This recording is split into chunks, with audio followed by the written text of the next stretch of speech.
Dans le même esprit, en 1946, les 3 élus du peuple malgache déposent sur le bureau de l'Assemblée nationale à Paris un projet d'indépendance pour la Grande Île. Lorsqu'il y a ce projet de loi déposé par les 3 députés à l'Assemblée nationale française, eh bien, Auriol, qui était donc le président de l'Assemblée nationale à l'époque, a considéré que c'était une provocation et que c'était une incitation à la rébellion. Et c'est là que les choses se sont radicalisées.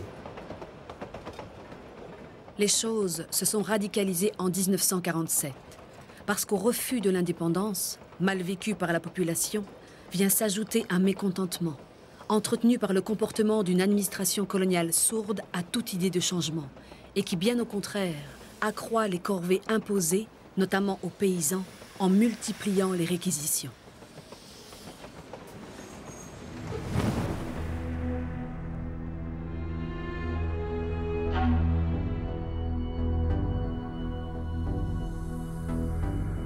La rébellion éclate le 29 mars. Les rebelles prennent le camp de Moramang, prennent les armes, tuent des soldats français, notamment des tirailleurs, ce qu'on appelle les tirailleurs sénégalais.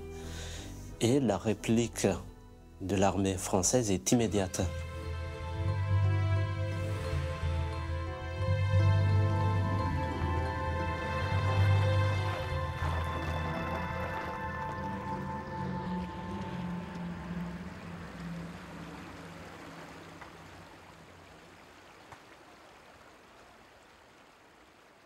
Et là, prend force le fait de se réfugier dans la forêt.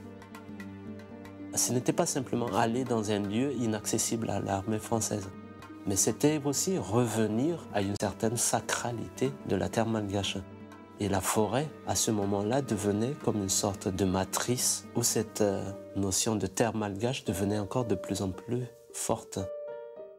Il y avait ce sacré qui pouvait même les préserver des balles.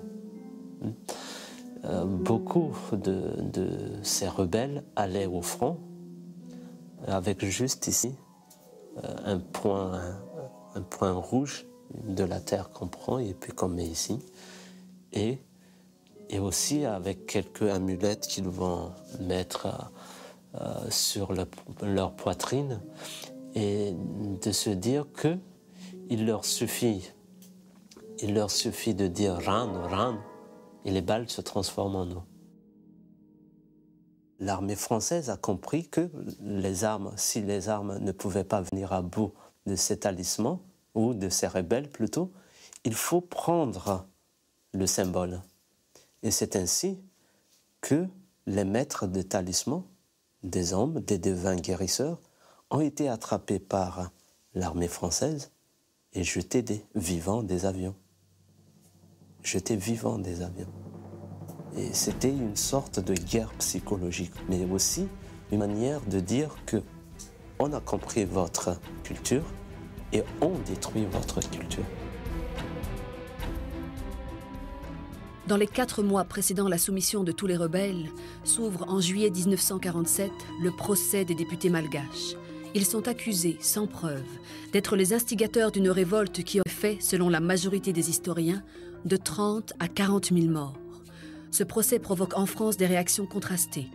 Discours colonialiste contre élan de solidarité. L'un des accusés, Jacques Rabemananzar, condamné à perpétuité, écrit dans sa cellule le poème Ansa, en une nuit, sous le coup d'une très vive émotion. Un gardien sadique lui a fait croire que sa peine étant aggravée, il sera exécuté le lendemain. Je mords ta chair vierge et rouge, avec l'âpre ferveur du mourant aux dents de lumière. Madagascar. Un viatique d'innocence dans mes entrailles d'affamé, je m'allongerai sur ton sein avec la fougue du plus ardent de tes amants, du plus fidèle, Madagascar.